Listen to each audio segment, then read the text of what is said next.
Well, hi there. Does that lighting look crazy? Yeah. Oh, there it is. Kind of brightened up. It looks a little weird. Sorry if we look weird. We've only been doing this for 51 weeks. So we don't really know what we're doing. Yeah. How are you guys doing today? We're happy to be here on, what is this? Social Distancing with Clint and Alicia. Number 51. On Martha's 10-month birthday. No big deal. These live streams are older than Martha. Yeah. By quite a lot. And she has already become, I think, a little reptile fanatic. Oh, she has it. She loves the animals. In fact, we have some adorable. I think Clint posted one. I put one's the on your Instagram. Yeah, I posted one on Instagram. It's also the thumbnail, I think, for this. Oh yeah. For this live stream, and I put another one up on the community tab today. And she loves Big Daddy. I had a really cute one of her looking at the bearded dragon. She's so funny. Look at her. She's so happy about it.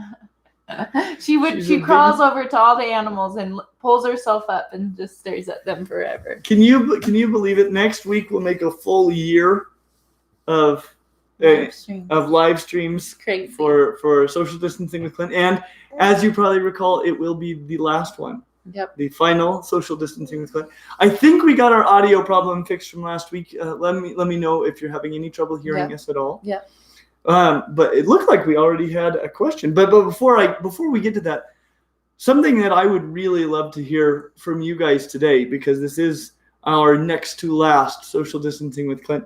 I'd love to hear some of your favorite memories from the last year doing this. Yep. Clint and I were talking about some of ours this morning, of some of our favorite things. So we're excited to hear some of your favorite things. Absolutely. Mine is still loading. Still loading this. It's being goofy. This is what it does every time. Really? Mm-hmm. I have to go back and do it by myself. I never even know Leisha's struggles over there. Yeah. Yeah, let me tilt this just a second. Okay. We have a super duper chat. From Anthony. Anthony says, for the Reptile Room, my friends, looking forward to seeing you guys on Zoom later today. Yeah, I am really I saw that you were coming up, and I'm super excited about that. If you guys are unaware, and this is actually going to be kind of a big deal, because for the Reptile Room, the reason it has survived, the sole reason that it has survived COVID, and it looks like we're going to make it, is because of you guys doing the face-to-face chats. Yep. And so I want to invite you guys to please keep doing that. Even if we're not doing weekly live streams, please keep coming. Yes. You know, we still need those, and we enjoy them so much. We need those. Yes, we do. It's what's keeping the Reptile Room alive. And the good thing about keeping it alive is more and more people are able to come during the weekdays, and word of mouth is just spreading. We're getting more and more people booking events there and parties, and it's growing for sure. But it's because of those live streams. Yeah, we never, ever would have made it. Yeah. And there's still a big deal. And we plan to leave quite a bit of our week available for doing those even in the future. So hopefully it won't be going away anytime soon. A fluffy Theo just came and sat on my toes. I love it. He's a good boy. Yeah. But please come in that way. But let's get to Anthony's question. That's it. That was it? Yep. Well, I am looking forward to it too. Thank you so much, Anthony. Ludwig Smallest said, hi from Ireland. Hi. Hello. We love knowing where you guys are from. It is super fun. Yeah, I'd love to just see in the chat like where everybody's from. Where are y'all from? And do you want to start off with from the live stream? I've had a lot of them, but one of them, the first one that came to mind for me was one of them that you mentioned also, Leshi. And that was when Leisha mustered up the courage to handle the vinegaroon. Because, we were pretty new to vinegaroons at that time, and we had academic knowledge that they're harmless, but nothing about the vinegaroon. Vinegaroon seems harmless. And I think that was one of the best streams that we had. It was so fun.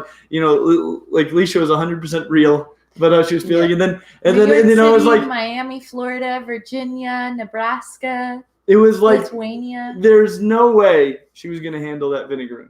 That was her thing. Yeah. She's like, no way. She's like, well, I can't remember if people were suggesting that they contribute. No, I just said, if somebody donates $5. She would do it, and I'm like, that will definitely happen. I don't know why she didn't just say, okay, I'll handle the vinegar. I thought she was going to throw out some crazy. If somebody donates $5, I'll handle the vinegar.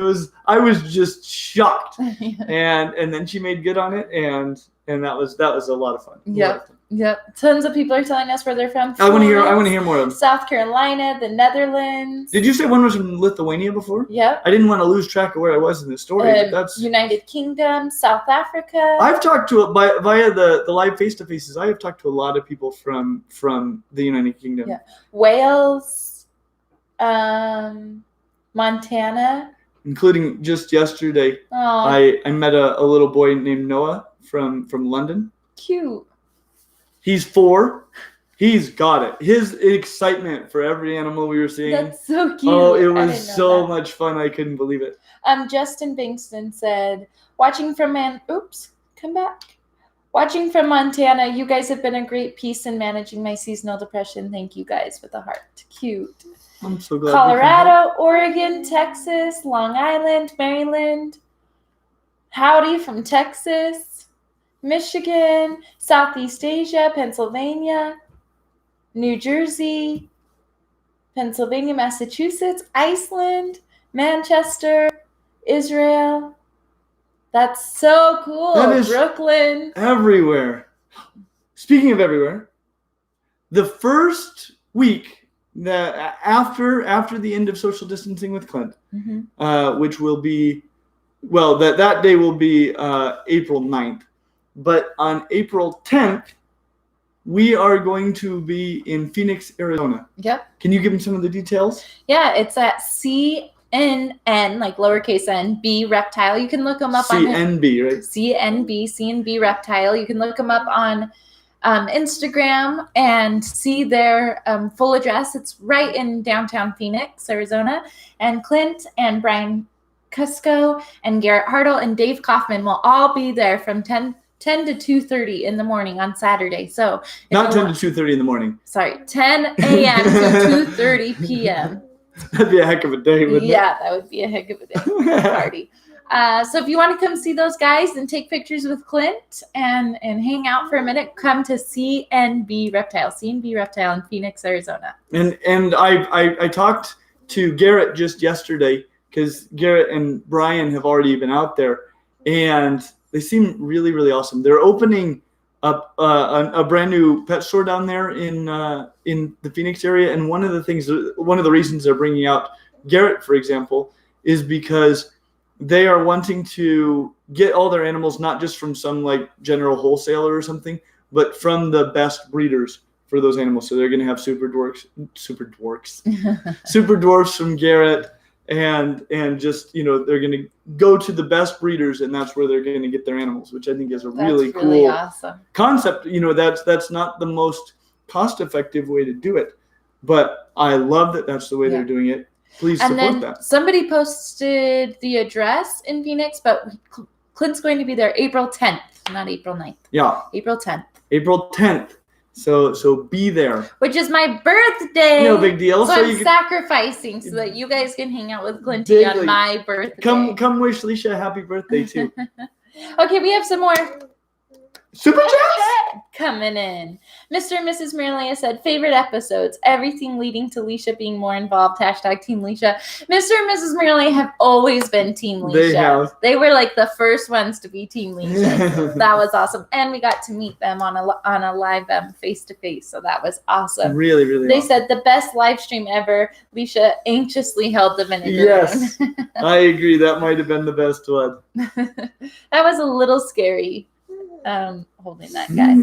Let's see. Anthony sent a super chat. Anthony said, so my friends, how is the reptile room doing now that you've been open for a few weeks? Can't wait to come out there in person, hopefully this May. The reptile room is doing awesome. If you follow us on Instagram, you'll notice that Jason and I did something very scary last night. So the ceilings in the reptile room, if you saw our live stream when Greenie Miracle got himself lost, he scaled the walls, and the ceilings are probably at least 20 feet high. And so there's a problem, which is there's these ceiling lights, and the light bulbs go in sideways, so you can't even use one of those long poles. Yeah, to that you replace can them. just like, And they're all so, sideways light bulbs. but they're far enough away from the walls that you can't lean a ladder against the wall. But there are these beams across the ceiling, but they're only about 6 inches deep. And so Jason and I had to wedge a ladder up there against those beams. And then Jason's not a fan of the heights. No. I'm not a huge fan of the heights. Yeah. But comparatively, if one of us was going up there, I knew it was going to be me. And so there are 30 light bulbs up there in 6 Did you different. change 30? We changed. Well, I changed 25 light bulbs Out of the 30? out of the 30. There were 10, There were only 5 that were There lit? were 10 functional light bulbs out of 30. Yeah. But they were slightly different color and they're old. And so I consolidated all of the surviving 10 into 2 of the fixtures so that if they don't last very long, I can go up just to 2 of them instead of to all 6. And they're slightly different color. Right. So they had to be matchy, right? They were cool white before, and I replaced them with warmer white. And how does it look? So pretty. I'm so excited to see it. I've never seen the room all lit up. I have pictures. You showed me last night. He got home. They filmed really, really late last night. He got home. Yeah, we filmed midnight. some rockin' videos though. Sorry, yeah. Carry on, sorry. So he came and woke. I was asleep, obviously, after midnight. And he came in and showed me these pictures of the room all lit up. And I was like, looks good. And fell right back to sleep. Yeah, it's hard to tell exactly, but there she be. The reptile room is a really fun place. Let me see that picture. There she be. Wow. There she be. And there's some lights right here too. Yep, right? those are the ones that are still the cool white. And you can see the difference on the way they illuminate the rafters. Yeah. The rafters I've never seen them that clearly. It's before. so beautiful. It's so pretty. It's so pretty. So come tonight. Yes. If you're in the area, come tonight because we're going to be open at 5 p.m. to 9 p.m. And it's been a ton of fun. It has. Lots of people are coming. Oh, yeah. This is still Anthony's question, huh? How's it been? It's been awesome. Yeah. It's been so awesome. Most of the nights we've had just a good little group of people that come. And, some of them are people who are way into reptiles. Some of them are people who have never touched a reptile before. Yeah. And everybody has a great time. And the reptile room isn't what I wanted it to be just yet, because we've been in survival mode. But now, now that the room is holding its own a little bit, we're getting to start building enclosures. Yeah. And it's getting really, really exciting. Yeah. So I am super excited. This summer, I think the room is going to go through a major transformation with some beautiful enclosures. Yeah, I'm so looking forward to this summer. And then, yeah, moving into next year, hopefully the world will be a more normal place and we can start doing programs in schools. Mm-hmm. That was always our kind of big picture goal. And then we picked a year to do it where schools don't exist. Oh, dear. Okay, let's see. Saskia, sent a super chat, said, Beardy absorbed water through their vents. Myth? The vet says that beardies absorb water through their vent. They definitely. So here I'll give you my observation, and I would say that is plausible, but I don't know for sure. So here's my observation: beardies will almost always poop when they're in a bath, which is delightful because they're kind of built-in potty trained that way. Mm-hmm. Have you had enough, Miss Martha? Can I take that away? Oh yeah. Nah. You want to see your adoring public? There they are. Martha, she's just staring at her bottle. Looky up here.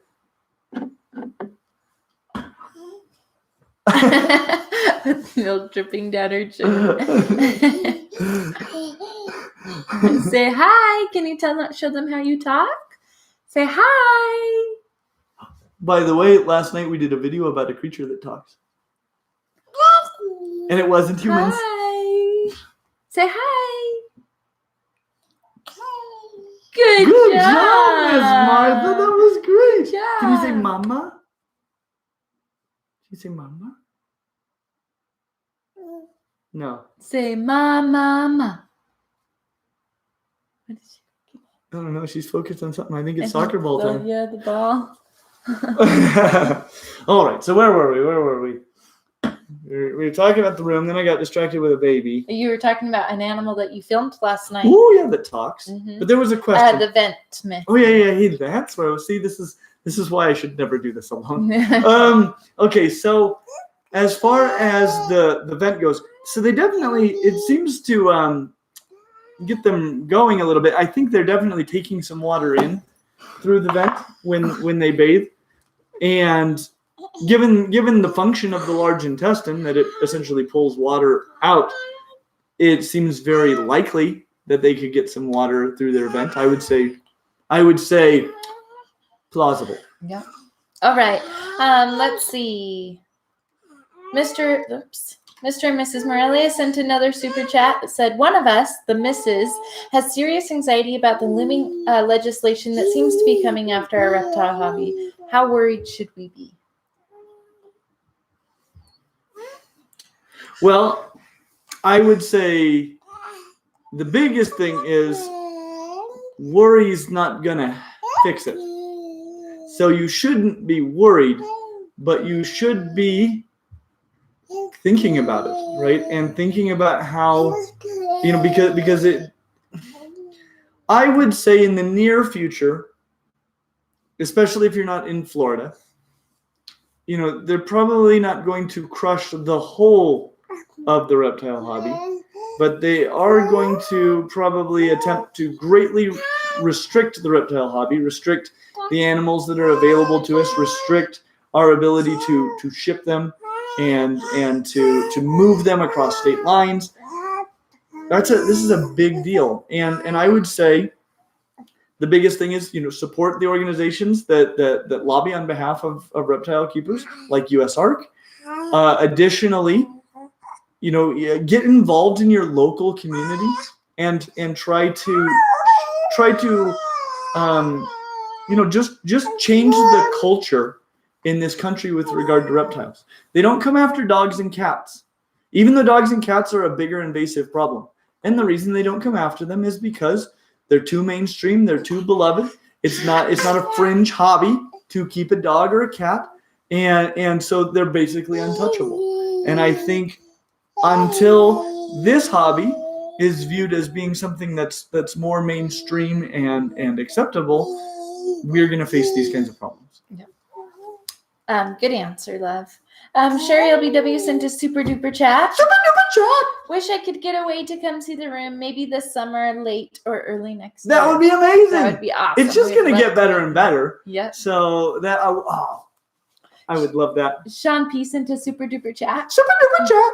I got my Zen Habitats 4x2x2 set up and my adult female ball python transferred over to my newly renovated home reptile room. Thank you for the review. I ordered it using your code, and nice. Baby Martha is adorable despite her 0.6. What do you think of that 0.6, Miss Martha? Let us know how the ball python likes it, and thanks for using our code. That supports us, so that's awesome. Thank you. And Zen Habitats, I'm really excited. They are a really great company, and their product just keeps getting better and better, like the reptile room. Yeah. Evan Rubio sent a super duper chat. Super duper chat. Hi, Clint and Leisha. I have a bioactive enclosure that I'm getting set up for a tegu. Are darkling beetles going to be dangerous for a hatchling Argentine black and white? So in Gus's enclosure, I use mealworms and mealworm beetles as cleanup crew, and they haven't caused him any problems at all. I would be more concerned about larger beetles, but I can't promise you anything. I can say for a big tegu, they haven't been an issue at all. And just keep an eye on things, just make sure that they don't seem to be chewing on your tegu at all. Even a baby tegu is a somewhat large lizard, but I would be more concerned about a baby tegu than an adult tegu. Spook Star said, I love when he says super duper chat. Johnny R sent a super chat. Super chat. Said one of my favorite episodes was when my $5 super chat for Alicia to hold the vinegaroon. That was the one. Okay, so who Good was job, it that sent Johnny that? R. Yeah. Johnny R. On Patreon, I think he's born to eat bacon. Born to eat bacon. Thank you so much. That was the best. It was the best. It was like the highlight of this for me as well. Yep. Lauren Bevel sent a super chat. There you go. 2020 was the year I went from being terrified of snakes to owning a hognose. You played a huge part in that, so thank you. The streams have been a Friday work from home highlight in the weirdest year. Lauren, I had no idea that you were afraid of snakes. That is amazing because you're like here and a super fan and always ready to like be involved and talk about things. So I never in a million years would have guessed that you were afraid of snakes. Miss Martha's proud of you. She's like, you are the best. It's true, huh, Miss Martha? You like seeing that, don't you? Yeah. You want to wave? Hi. Hi. Remember when you used to wave? Let's see here. Johnny R sent another super chat. They said they don't go after cats because crazy cat ladies scare them more than we do. So we need to be a little more cat lady-ish. All right. Let's go ahead and pop over to Patreon. Patreon. Although I want to intersperse some of my favorite memories. Do it. And one of my very favorites. Oops, sorry, I kicked the table. One of my very favorites is when Anthony sent me my gorilla. Yes. So I don't know if you guys have seen this, but is it Kirsten or Kristen? Kirsten Bell? Kristen Bell? What's her name? The actress? Yeah. Kirsten? I think it's Kristen Bell. Okay. She like loves sloths. And she went on Ellen. This was like years and years and years ago. Went on Ellen and Ellen brought out a sloth for her to see and like pet. And she was sobbing. She was like crying. And I was like, that's cute, but I would never react like that. And then Anthony just gets me a stuffed gorilla and I'm crying. I'm like, I love it because it's life size. I told Clint I should bring it up for the live stream so everyone can see it. You still should. Should I go get it? This is one of her favorite things. It's one of my favorite. I love that life. Oh, I wasn't talking about the girl. I was talking about the beard tag. But yes, you also love that gorilla. Yeah, it's so cute. And I cried, and I never would have expected to cry about it. Anyways, okay. Do you want to do one of yours or no? One of mine? Yeah. Well, one of my favorite parts was, I mean, we did it. How long after Martha's birth did we do a live stream? I think the next week. Yeah, so I don't think we missed one after Martha was born. And Martha was born at a crazy time. The week before she was born, I got kidney stones. Yes. And we had to do, you still did a live stream that day. You just did it later. Yes, because I took you to the doctor, huh? Yeah. And then I gave birth to her. And then I think that Friday you did a live stream. Yeah.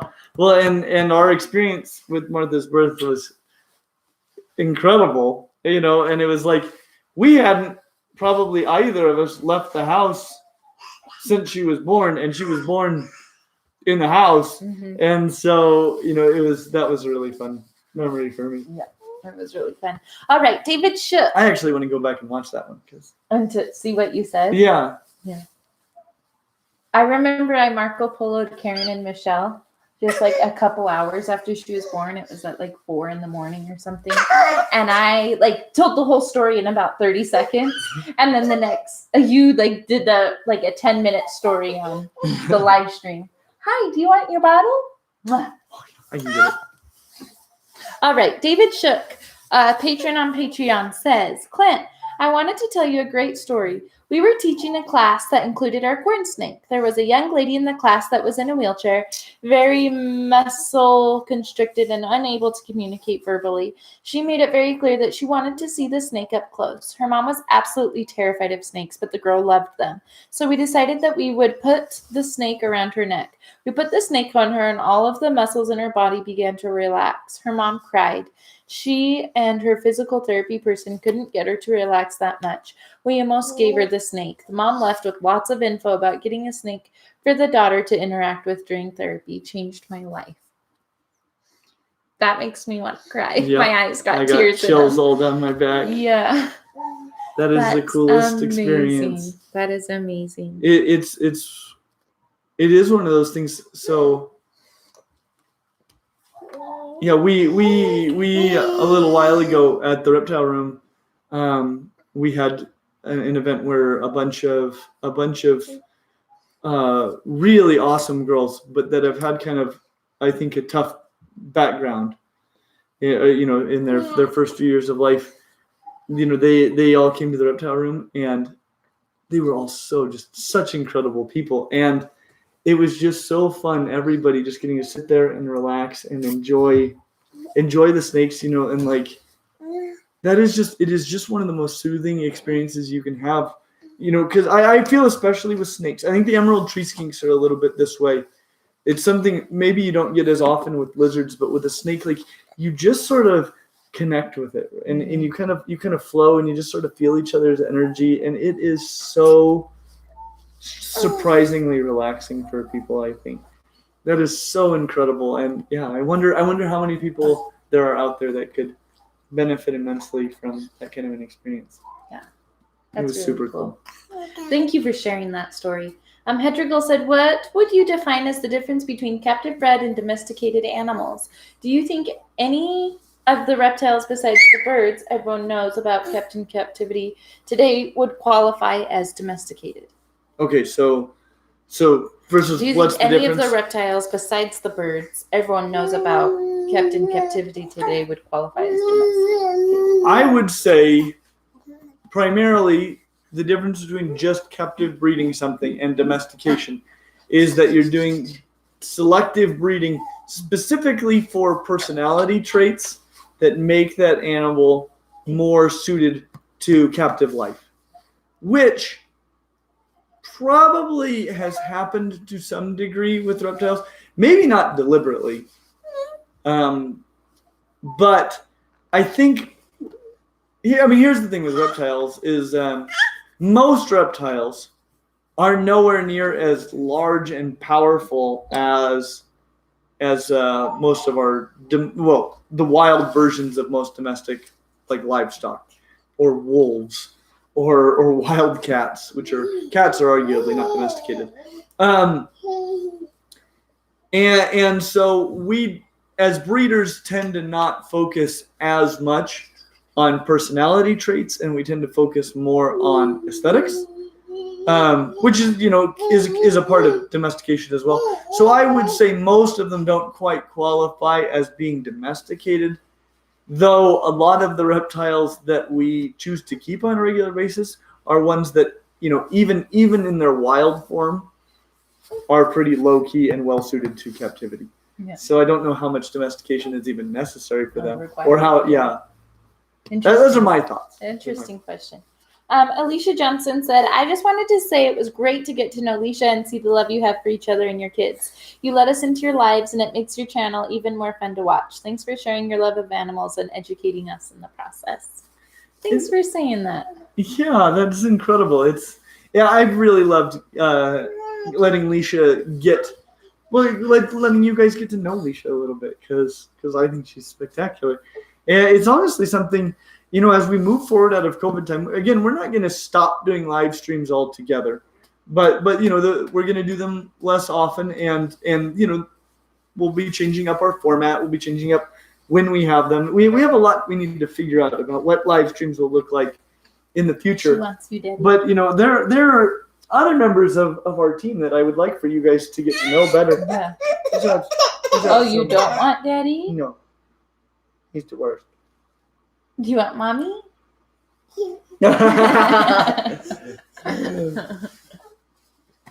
Thanks for saying that. Sometimes I feel embarrassed or foolish because I'm like, man, it would be so much easier if Clint just did this by himself, and I wouldn't have to be popping in and out, changing diapers, nursing the baby, taking care of the kids, letting the dog out. It's just our real life, and sometimes I feel foolish for letting you guys in because I'm like, they don't want to see this. They're just annoyed. But it feels good to hear somebody say that you appreciated seeing that. Thank you. Evan says, hi, Clint. I am looking to get a Solomon Island prehensile-tailed skink at some point. I'm still fairly new to keeping and don't want to jump into something that I can't handle. What would you say is a good way to work up to harder to keep reptiles? So that's a good question. And a Solomon Island skink, I love the way that you think it might be too much to handle, because they are often very grumpy lizards, or they're delightful. I didn't know they were grumpy. Probably 25% of them are delightful, and 75% of them will bite your face off. What? Yeah, I had no idea. they're silly like that. But I really like them. But as far as care goes, I don't think they're ridiculous. But I like this question a lot. You will see some conflict about this question. Like, are there beginner reptiles? People will say, any reptile, it can be a beginner reptile if you do your homework. And then other people totally disagree. And I can see some merits in that argument, but I don't think it's totally true. Here's the thing. There are some reptiles that are very easy to keep, and they're very forgiving of mistakes with their care. And there are other reptiles that are not forgiving at all of mistakes with their care. And yes, technically, you could learn enough to be ready for one of those and get everything right from the beginning. But my concern with people generally that are brand new to the hobby is a lot of times when you're researching, there's going to be terminology used that you might not fully understand. Right? Having a hot spot and a cool side and a humid hide, and things like this that you're going to see, you might not really know what that is, and you might create your best understanding of what that is, but you might be wrong. So I think if it was your first reptile and you've done like an extensive internship with somebody else who keeps reptiles, then maybe you've picked up on what all that stuff means and you're good to go. But I would say otherwise, I think the thing that people are saying that is really important is they're saying, don't just get some reptile that you don't want and you won't love and respect and treat it the way it deserves because you're just trying to get your feet wet. Mm-hmm. But my recommendation would be, find a reptile you're pretty darn excited about that's also fairly forgiving with care. Use that to get your feet wet, just so you understand better what you're reading about when you're reading care sheets. That'd be my That's take. A good one. Anthony says, "Hi there, my friends. Firstly, I just wanted to thank you both, not only for your friendship, but also for these weekly live streams. I wouldn't have discovered Clint's Reptiles if not for them, and I wouldn't have gained two amazing friends, and for that I'm forever grateful. Also, thanks, Anthony. Yeah, we're so grateful for you. Really nice. Also, just curious, what are some of your favorite observations or memories from trips to the zoo or while herping? Did you witness any interesting natural behaviors?" I have so many good experiences at the zoo. Can I tell him one of mine? Sure. So Clinty taught me this one of the first times we went to I know. I told Clint that I want to start a YouTube channel where I'm a zoo connoisseur. I want to be a zoo connoisseur. Like, for real. That would be the greatest. We have been to so many zoos. Our first date was the zoo. Any trip we ever go on, like, zoo is always on the docket. Like, we've been to Denver Zoo, San Diego Zoo, also obviously Utah Zoo. We've been to zoos in New Zealand, zoos in Australia. We've been to zoos. I went to the zoo in Portland. Yes. We've been to the Georgia Aquarium. We've been to the Georgia Aquarium. And we don't even get to travel that much. Yeah, we don't travel that much, but we do go to zoos. And so I thought it would be so fun to like start a channel where it's just all about the zoos and the animals and how it's set up and the keeping and all that. Anyways, and I was like, someday I want to be so famous that zoos will invite me to come for free and feed the gorillas. That's what I really want from this, is to interact with gorillas. Yes. Anyway, so one of our first times at the zoo, Clinty, there was a wolf. He was laying right by the fence, like close enough you could almost touch his fur.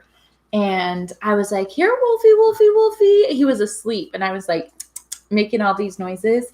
And Clint was like, they're used to these noises. They hear those noises all day, every day. He was like, and they're meaningless. And they're meaningless. Yeah, he said, "Take a stick and break it and see what he does." So we found a stick nearby and I just snapped it. And that wolf's ears perked right up. And he started looking around. And I was like, so now every time we go to the zoo, we have to find sticks and break them to see what the animals do. Yep, that is a meaningful sound. Yeah. Now they'll all harass the wildlife. Yeah. Now they're all harassed in the wild. Sorry, it was just amazing that I'm like, you're like, come here, Wolfie. Like, yeah, well, I think people were shouting at the wolf too, not us. Yeah. But there were people who were like shouting at the wolf. The wolf's just sleeping right through it. Yeah. Not totally uninterested. Yeah, uninterested all the way. And then we just snapped. And the twig that we found was itty bitty, so it was just like a snap. And it perked right up and started looked around, looked right at us. It was amazing. That is a fun thing. I have one. Okay. I have one. So the most extensive time I've ever spent at a zoo was when I worked in Disney's Animal Kingdom. So I worked in the Pangani Forest, which is where the gorillas are, and a whole lot of other really cool stuff. That was really fun just generally. Come here. But the gorillas were my favorite. That's where I fell in love with gorillas. And but one of my favorite experiences I ever had. So at the Animal Kingdom, at least at that time, and to my knowledge, they still do. They had a bachelor troop of gorillas. So there are family troops that usually have one male silverback, multiple females, and then their offspring. But they run off males when they get. Oh, that's actually something that happened when I first got there. There was a sub-adult male, juvenile male, that was still part of the family troop, but he and Dad were starting to not see eye to eye on things. Yeah. And one time, and there's like a deep. They have a really extensively large enclosure, but then there's like a deep ravine with a river at the bottom. And one time, son knew how to kind of press Dad's buttons.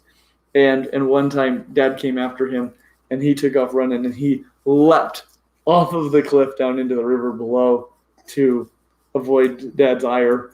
So that was pretty intense to watch. Crazy. And the gorillas have a very pungent musk that they can release when they're agitated, and so that was thick in the air. Wow. After that, that was quite something. But probably the neatest experience I had, I learned a lot about gorilla body language. A ton. Gorillas will never, unless they're intending to threaten you intensely, they don't make eye contact with you. So when you go to the zoo, you'll usually see the silverback. He's just entertained, and this is another one of the things I got to observe. Yeah. He's all the silverback is almost always down by the window, and it's because he's having fun watching the people. And he's not staring at you because he's not trying to threaten the heck out of you. But you'll notice he's always giving you little sideways glances. Because he's watching you out of his peripheral vision, and he's peeking over as often as he can get away with without threatening the heck out of you. And so he'll do that a lot. When they are agitated, the first thing they'll do is they'll pull their lip really tight. And then, and they'll do that while they're still down, on all fours. If they stand up or beat their chest with their cupped palms, that's high level aggression, and then coming at you with bared teeth and stuff. That's really high level aggression. But it starts, that won't be eye contact, but it will be that tight lip. Well, in the bachelor troop, do you want this? They get along. A bachelor troop is something that is frequently formed because to think about it, gorillas are polygamous. So you've got one male and multiple females in a family troop. Well, that means there are a lot of males that are not in a family troop. And so males will get together sort of for protection, and gorillas are a very social animal.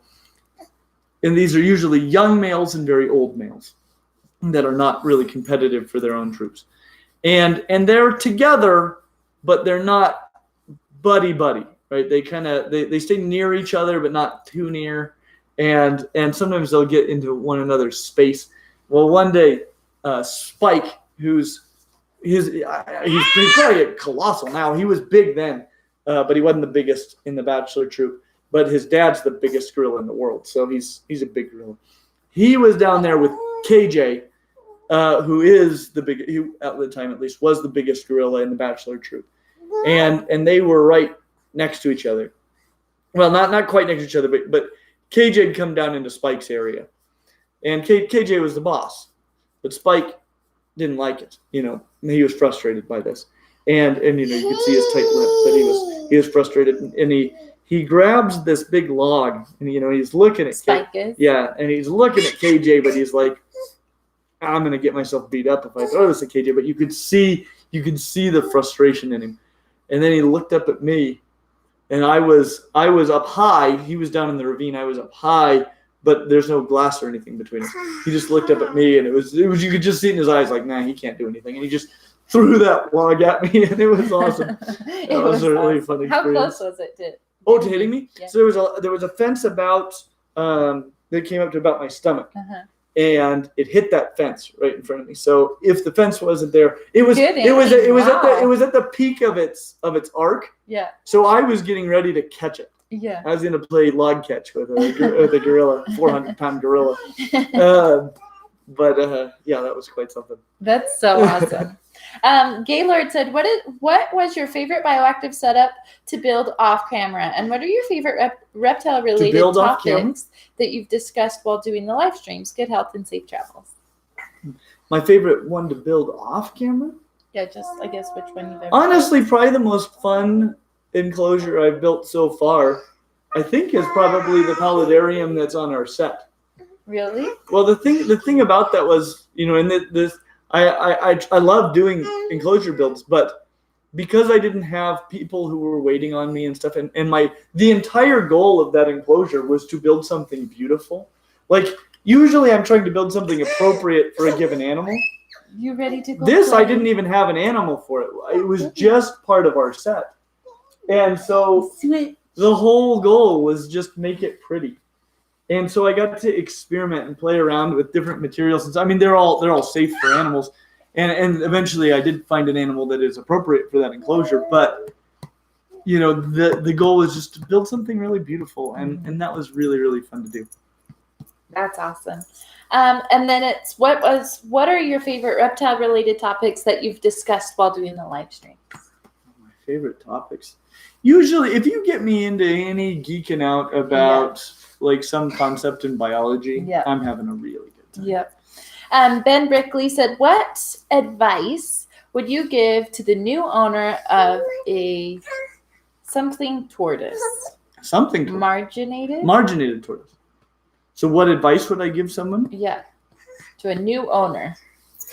UVB and proper nutrition and lots of space. Tortoises are busybodies. Yeah. We have a little baby sulcata in a huge setup. It's in an 8x4 enclosure. And so he's just a little guy. He's still only like this big, probably the size of a Russian tortoise or smaller. Yeah. And he just walks that thing all day. He's so cute. We love him. Yeah, he gets some exercise. Yeah, he does. Let's see. David Shook said, can you talk about the paradise flying snake and if you know of anyone captive breeding them and maybe the Mexican burrowing python? Okay. So the paradise flying snake is really beautiful, and we may cover them. I think Scarlet Nightshade from Creatures of Nightshade, I believe she has one. Really? And we did the dragon snake video with her, so I'll probably reach out to her sometime. And I mean, we may try to actually get together. I don't know. But with the dragon snake, I didn't want to hassle the dragon snake, so she just sent us some footage. And that was all I wanted. I wouldn't have wanted to handle it if it was, in the next door. It's too fragile. Yeah. If it was in the store next door to the reptile room, I still wouldn't have wanted them to bring it over. Yeah. But the paradise flying snake, they're really cool. They are generally lizard eaters. So, for me, that's a deal breaker. But they're gorgeous. They don't fly, but they follow style. We also have a video coming out soon about a different reptile that falls a style. Yeah. And then there was more to that question. Mexican burrowing python. Oh yeah, those are really cool. Mostly wild caught at this point, but very interesting snakes. A lot of them that are wild caught too.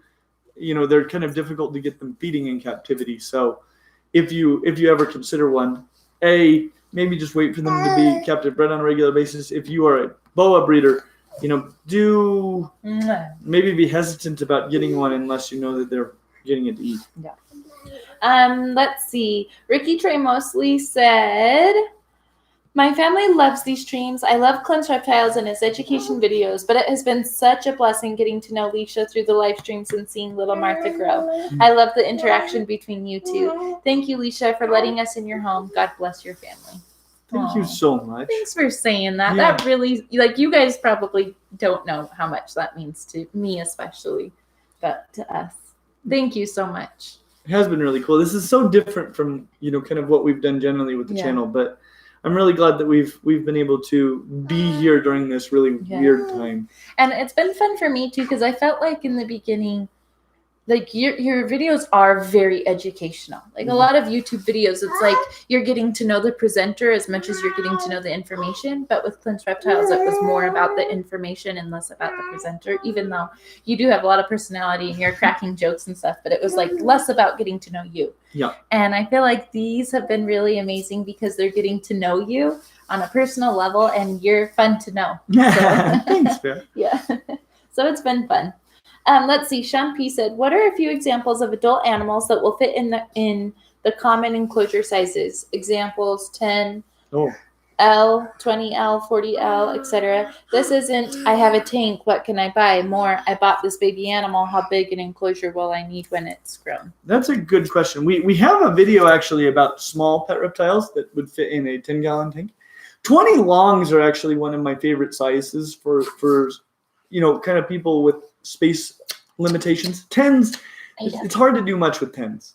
There are a few smaller snakes that can live in 10s, or something roughly the size of a 10, like the 12 by 12 by 18 front opening enclosures that multiple companies make now. And so we have a video actually about that. 20 longs give you a lot more. What I really like about the 20 long is, even though it's not a huge tank, it is long, which means that your hot side and your cool side can actually be far enough away that you can have a meaningful temperature gradient in there. And so there's a lot of cool stuff that can potentially live in a 20 long, smaller snakes, a few less active and small lizards can live in a 20 long. 40 breeders really start to open the doors up to all sorts of snakes, as long as humidity is not a major concern for them. And not literally all sorts of snakes, but lots of forms of snakes, and then quite a few lizards, something like Rankin's dragons, which are really cool. Potentially a jeweled lacerda. Of course, these animals will use bigger sizes, which is why I don't usually get in the habit of saying, well, this is the size that it needs. Whoa! Because it's like, when I say that, am I telling you the minimum that it needs, or like this is more than enough?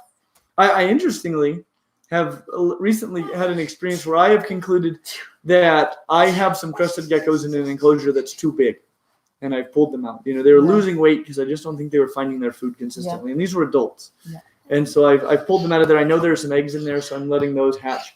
But I'm going to set them up in something. I think 18 by 18 by 24 or 18 by 18 by. I think really floor space is a bigger problem than too much height. Yeah. And so this is a 36 by 18 floor footprint, and I think 18 by 18 is probably actually about as big as you want to go for a crested gecko, which is sort of an interesting thing. So we have 2 more questions on Patreon. Before we, I'm going to go lay her down. So I'm going to ask you these questions, and then I'll go lay her down. But before I do it, I wanted you to show them your language with Martha. Our language? Yes. Okay. You ready, Miss Martha?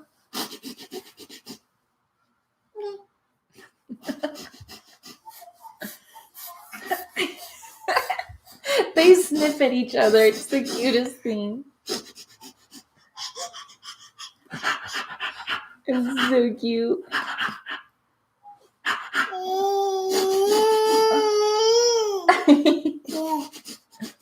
I'm hoping it continues to develop. So, when she's a teenager, I'll be like, there she goes. And I'll be like, and she's like, that's what I'm hoping for. She's got some attitude as a teenager in your hopes and dreams. I didn't realize how often I pat her because she pats me all the time. Like, I'll be patting her and she pats me back. Tell us about it. What else? Is that all you have to say? She's like, I think I made my point.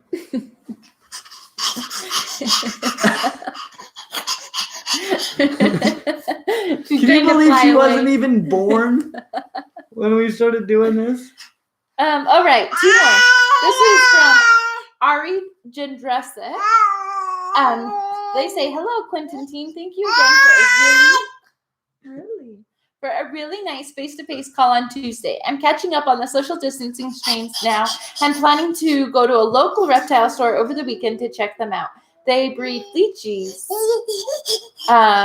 Question. What's somewhere you want to go herping in the future but haven't yet, and what would you be most excited to see? You should tell them about Arizona. Oh, that's a fun question. Okay, where would I most want to go? So I'll tell you about Arizona first because I'm so excited about this question. So I am going to get to do a little bit of herping with my family and Garrett and Dave and Brian down in Arizona. And this is the time of year to see Gila monsters. So honestly, I've never seen a wild Gila monster. And you guys know I adore Gila monsters. They're one of the most exciting things in the world to me. And so I'm really excited about herping Arizona. But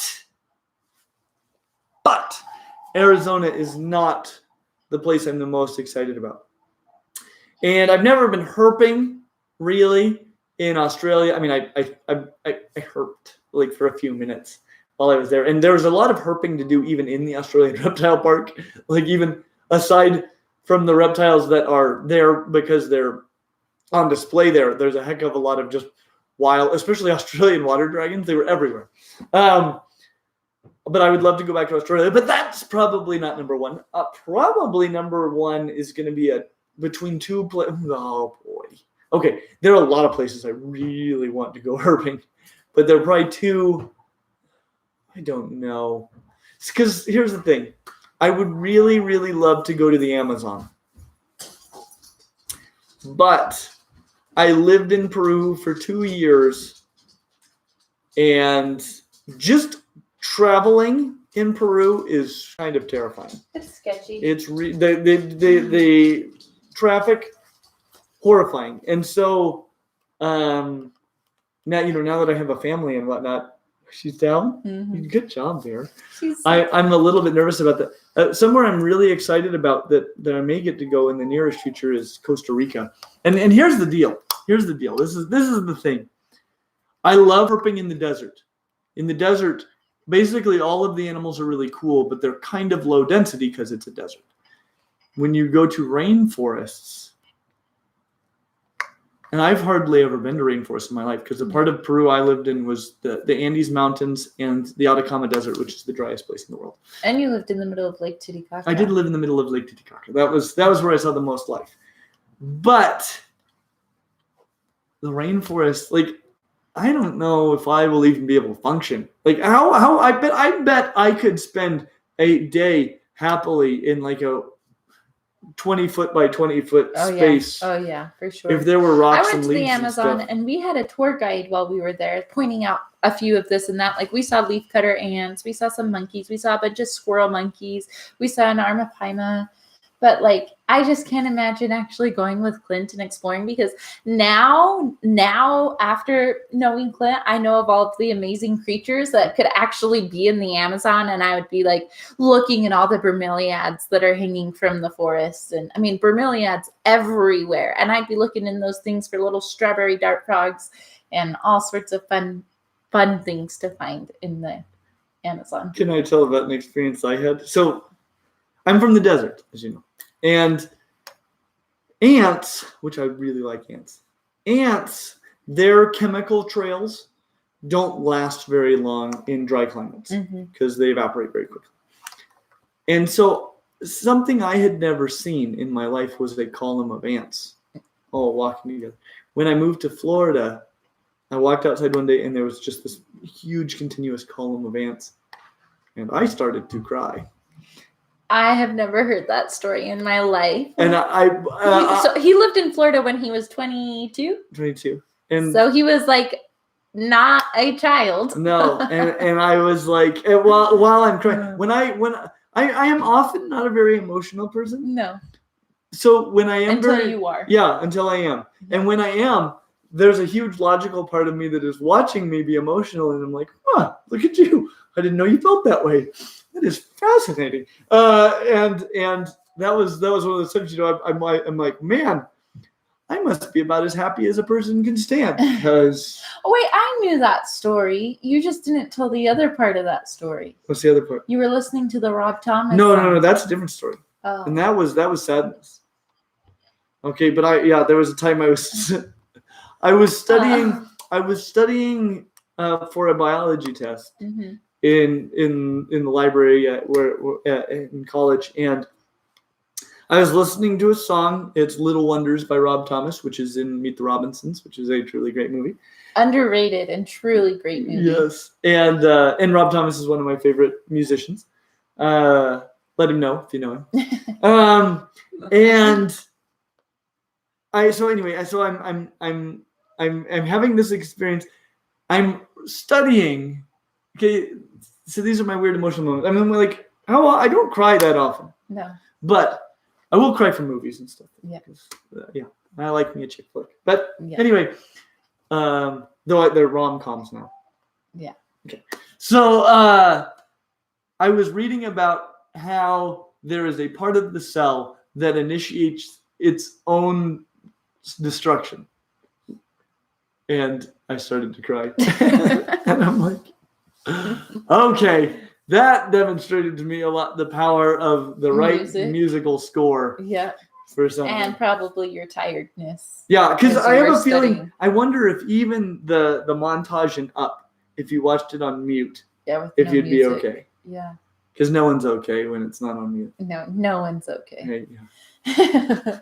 Okay, good question. This is our last Patreon question. Then we're going to hop back over to the super chats because I see a bunch back coming to in. the super chats. Let's Final see. Tima, who is our friend, we've met her in person a couple of times now. Mm-hmm. She says, Star Wars question. Mind you, I'm not familiar with Star Wars stuff, but I thought, thank you.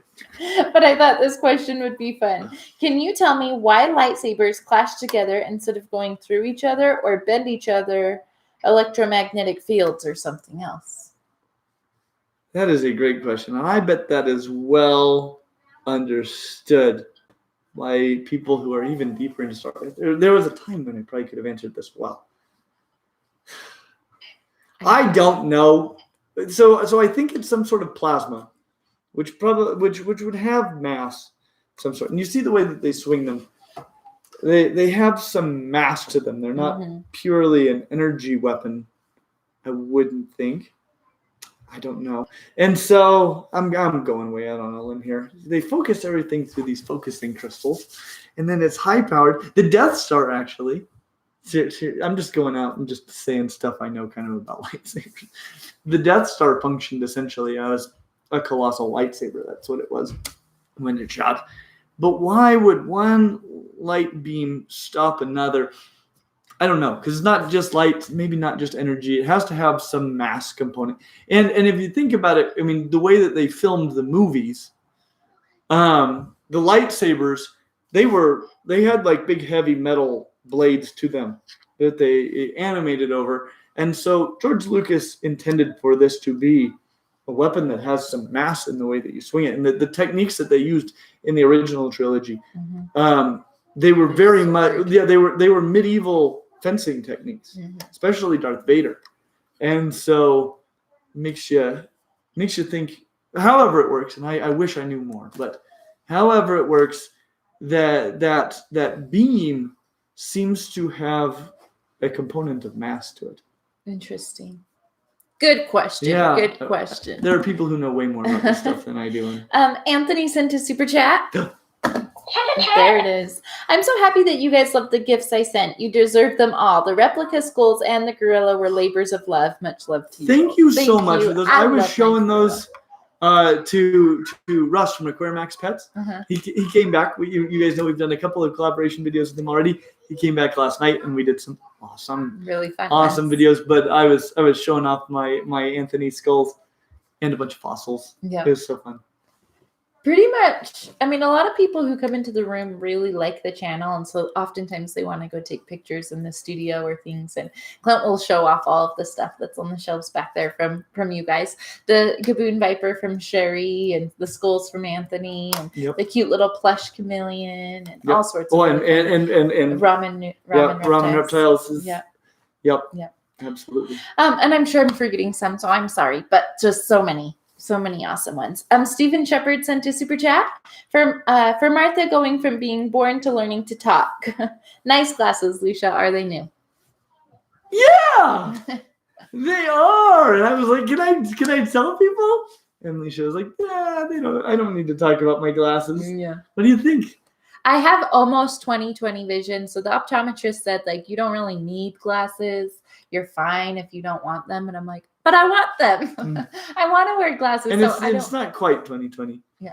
It's not, I said almost 20/20. Yeah. I'm like I don't know how the prescription works. So I don't even know my prescription, but I'm like one thing away. But I do have astigmatism. So night driving is harder for me. And I wore these last night and I was like, oh, I can see. This is amazing. It just causes the lights to be like, so I have an elongated cornea. And so all the lights are like stretched. They look like stars rather than just like little lights. So everything's that's that way for me too. burst. I wonder. I've just learned not to stare into the headlights of the oncoming cars. Well, even like the street lights and stuff, the red and yellow, green lights are all bursts. And it's fine. He was like, you don't need glasses to drive. You're fine. But I like to accessorize. All right. Redo, Yeah, rewind. I don't want to say We'll edit that out. Don't you worry. No one will see that. Okay, let's move on. Yeah. Amy B said, for the reptile room. Oh, Amy B. I thought that was a $9.99 super chat, but it's $99.99. Thank you, Amy. That is so, so nice. Thank you. Yeah, You've done a few face-to-faces with Amy too, so that's fun. She says, for the reptile room, I am so sorry to have been unavailable for live stream and have worked every day. You have one-on-one room visits available until today. Happy day, everyone. That is a good day. Yeah. Is it Amy that's today? No, she's saying the live stream. For the live stream. Okay. I got really excited for a second there. Yes. Well, that is so fantastic. I'm so glad you could be here. Yes. Well, we will try to figure out if there's a better time for our future live stream, especially because they won't be so often. We want to make sure that people can be here. And people are going to work in school. And so, we do want to make sure that. Yeah. Life is getting backish to normal, depending on where you are. Show. She was laying down for a long time, and now she's just rubbing her eyeballs because she's so tired. Why can't I fall asleep? Might because I'm standing. All right. Let's see. Thank you, Amy. Captain Moby sent a super chat. Thank you, Doug. I loved when you had the other herps on last summer for your trip to the other herpers on last summer for your trip to St. George, and they were blown away by how awesome your community is. Also, vague pop culture references are great. Homestar.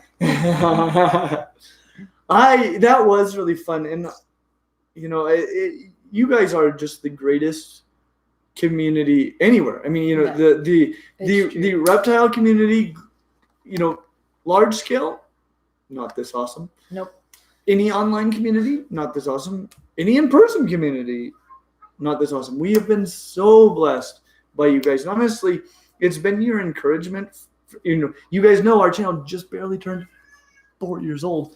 That's crazy. It feels like we've been doing it for like 2 years. Oh yeah, not 4. 4 is crazy. It's been your encouragement all along that has led us to keep going, especially in the early days when it's like we had no idea this was ever going to be anything. Work. Yeah, it's a lot of work, and it's like, are we gonna just put in all of this work, all of this investment, and get nothing out of it? It's just gonna be something nobody ever sees. Yeah, that's, and we had no idea. But everybody that did watch the videos, they were so kind and encouraging. It was like, okay, well, let's keep going. Let's keep going.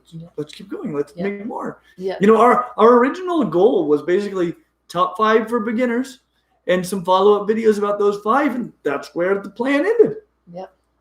That was it. Yep. But people just kept being so encouraging. This community is the best online community that I know of. Yeah. It's really amazing. Really, really amazing. And even all the Dave and Brian and Garrett and Emily from Snake Discovery, and we all know each other, and everyone's friends, and everyone's supportive and wants the best and success for each other. Mm-hmm.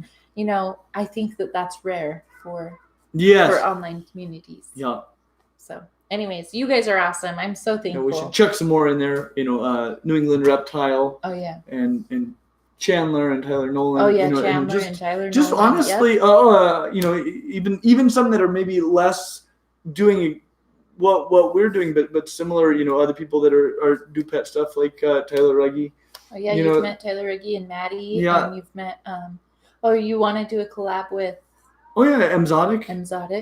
And everybody's so nice and supportive, because I think we recognize kind of what we were talking about earlier, that we're all working to help people understand this hobby, right? Like we're all a team at this. This isn't something where we're competing with each other. We are all trying to grow this hobby, really to protect it and to share it with as many people as we can, because it's incredible. And like that story from what was his name? From about the snake? David Shook, about the snake with that little girl who was so her muscles were so constrained, and even during therapy they couldn't get her muscles to relax, but they put a snake on her and she just relaxed. I feel it when I think of that. I feel the that's release. So amazing, and that's what this community can do for people. Aurora Exotic said, everyone is so positive and helpful. Love this community. I love it too. We need it. It's one of the things that really bothers me when I do get on online reptile communities a lot of the time, is somebody will make a mistake or ask a question and they just get torn to shreds. And it's like, they didn't need that. They what they needed was some kind guidance. A lot of people are brand new to this hobby, and the last thing they need to do is to get shredded by people who think that they're more experienced. And and that's too bad. Like, that's their introduction to reptiles, is they make a mistake, they didn't know, they're trying their best, and people come and attack them. I wouldn't want to keep trying after that. That would be really hard for me. And I get it. We're all very passionate about our animals. Yeah. And so we do not want to see them suffer. We want to see the best for them. But we need to be kind and patient and teach. Yeah. I love it. Let's see. And Homestar. Oh, yeah. You didn't talk about Homestar. Clint calls Owen Trogdor. That's one of his main nicknames. Yeah, and for some reason, Penny got it through her mind. Penny's not normally afraid of stuff. No. But she got it through her mind that she was afraid of the cheat. They call Theo the cheat, and they call me Witchy when they play games. And so the cheat will come and mess up their games. And Clint was like, "Do you want to see the cheat?" And Penny got so afraid, so freaked out. So I went upstairs and I showed her some pictures of some other stuff. I'm like, "Well, you're not afraid of this, are you?" And she's like, "No." And then I showed her a picture of the cheat. I'm like, "Are you afraid of that?" Did you show her a piece of paper? That's what the cheat looks like. I showed her. Are you afraid of this? The cheat. The cheat. Let's see. Milano Dynamite said, Arizona is where my husband and I are moving in 5 days. If you guys haven't been to Sedona, equals a must visit spot. By the way, love you guys. Is it in which part? Arizona is where they're moving? Yeah. Will we see you in Phoenix? Yeah. Will you come see us in Phoenix? Ricky Trey Mosley said, is the Lakeless house a house divided? Team Kong or Team Godzilla? I know Leisha is fond of gorillas. I don't even know where This is one of those things when you're battling two creatures that I really like, where I just kind of want them both to be okay. Yep. I'm definitely, I feel like King Kong is more realistic than Godzilla. What is so unrealistic about a radiation-powered, fire-breathing super dragon? Oh, dear. So I think I like King Kong better. Okay. Also, Macy's has Kong cones that are like this big. Those are great. That's a plus. Those are great. Yeah, I like them both a heck of a lot. I'm not. We are not a house divided. We are a house united. They should be okay. But I like King Kong more. Okay. I like them both a lot. Nothing not to like about either. Okay. I wish they were real. Ray's Hobby Exotic sent a super chat. How does locomotion of lakeless lizards work? They don't move with their ribs like snakes, do they? It's a good question. So snakes have a number of ways that they can move. And so one of the ways is by undulating their ribs forward, and they move in a straight line. You'll see like gaboon vipers and blood pythons and other giant snakes are usually pretty good at this. This is how a snake moves in a front. In a straight line, it almost looks like a millipede moving. But, I mean, there's also, slithering motion, not to mention sidewinding and stuff like that. And that slithering motion is where they're basically pushing with the back of their body. They're just pushing the front part forward, and then they pull the back forward with the front and then go again. Legless lizards kind of do that. Just different because their bodies are short and their tails are long. It's crazy. They look like lizards. Like their head is a lizard. Their tail is super long. Like they look like lizards, and they move how a lizard moves, but without legs. They're very like. It's like the front part though that is their body. That does most of the actual movement, and then they just kind of pull the tail along. It's crazy. They're not as good at moving as snakes. Johnny R said, Leisha's herp cred drops. ... I think because I like King Kong. Fair enough. It's okay. Gorillas are great. Yeah. Gorillas here's the thing. Gorillas make unreasonable pets. Yes. So let's not kid ourselves. But as far as just being rad animals, they're stinking rad. Yep. Let's see. Lorenzo Canillo says, "Hi Clint, have you thought about making a video about crustaceans?" Yes. Yeah. In fact, okay, so here's the thing about crustaceans. Crustaceans are an absolute garbage heap of at best paraphyletic group of arthropods that I don't want to think about, right? Yeah. It's just like, if it's an arthropod and it's not like an arachnid or an insect, let's just throw it into the crustacean bin. Okay. And so there are all sorts of crustaceans. I can tell you, we already have filmed one video on a crustacean, and probably more will come. Yeah. Super fun. Crustaceans are fun. Milana Dynamite said, we'll be living in Scottsdale. When are you guys coming to Phoenix? We will be there April 10th. April 10th. At C&B Reptile in Phoenix. So it's a brand new pet store opening, and they are getting the best of the best breeders to provide the animals for their inventory was the only word I could think of. Yeah. So awesome. Come to C&B Reptiles on April 10th from 10:30 a.m. to 10 a.m. to 2:30 p.m. Yeah. Let's see.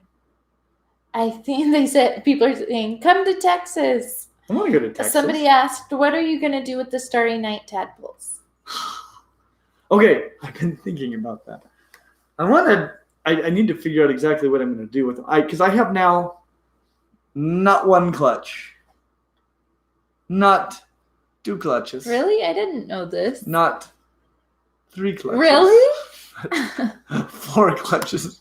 I did not know this. How do you know there's 4? Because there's 4 very distinct size classes of tadpoles in there. Really? Well, what if some are just out competing others? I've thought about that, but there's such distinct groups.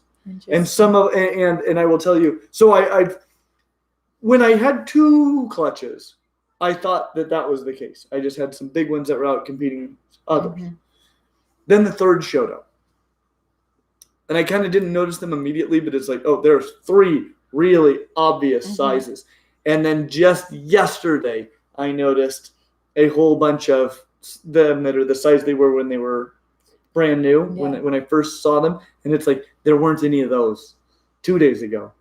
They're all in there now, though. That's really so cool. I have 4 clutches. There are, I don't know. What do you do? Like, when they get back legs, is that when you take them out? I'll wait until they get some front legs, and then I will take out the ones that have back and Do the legs. Parents eat the tadpoles? They might. They're going to be predator swamped. They're not going to be able to eat all these.